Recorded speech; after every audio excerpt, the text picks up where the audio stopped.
Thank you, Acting President. I rise to make a contribution to the Statute Law Amendment references to the Sovereign Bill 2023.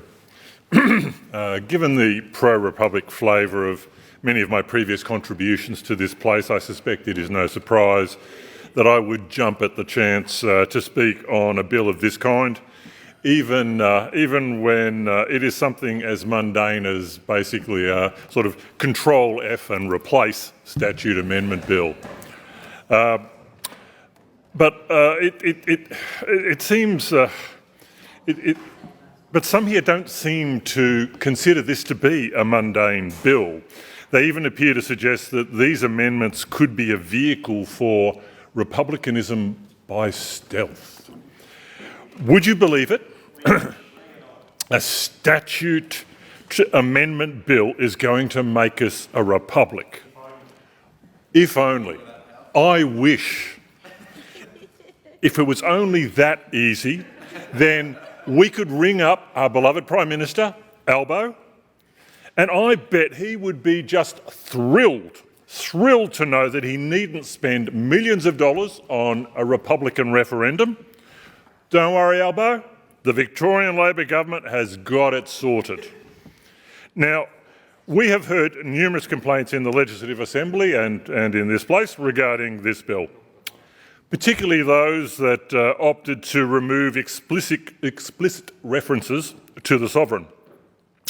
One was an objection to the Crown Proceedings Act of 1958, removing references such as Our Lady Queen and replacing them with King instead of Our Lord the King.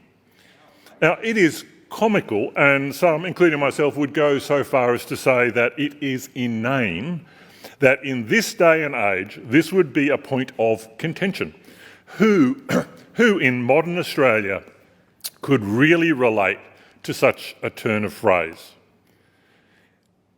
If you're under 70 and you can relate to this phrase of Our Lord the King, I would just have to suggest you need to stop watching reruns of Game of Thrones.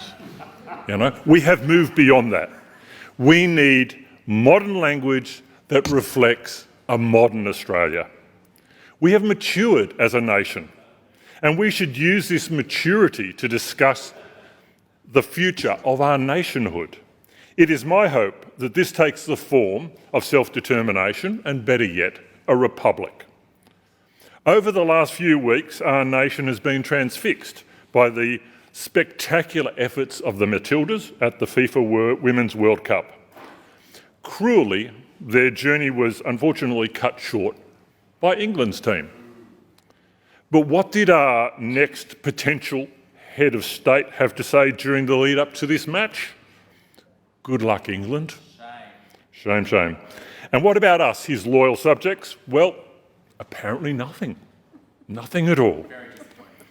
Here we see the crux of the issue. For all our talk of everyone deserving a fair go, Australia can never have an Australian head of state. Instead, we have a foreign monarch whose role is handed down within a single family, generation after generation, by divine providence.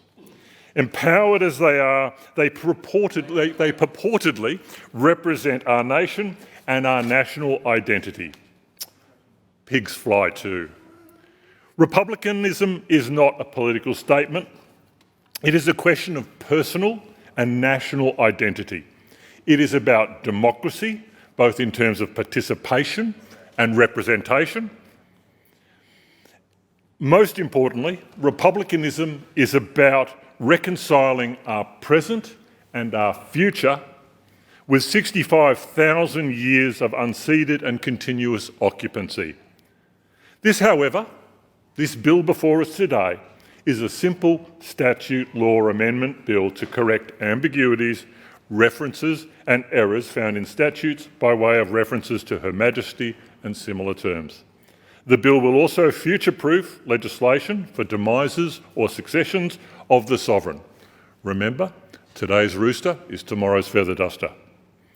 Although Legalised Cannabis Victoria will support this bill, it is my hope that such future-proofing will become redundant.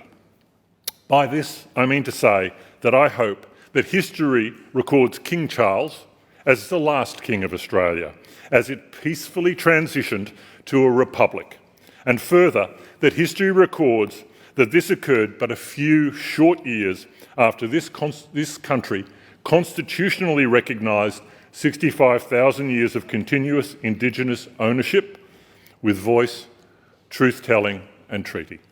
Thank you.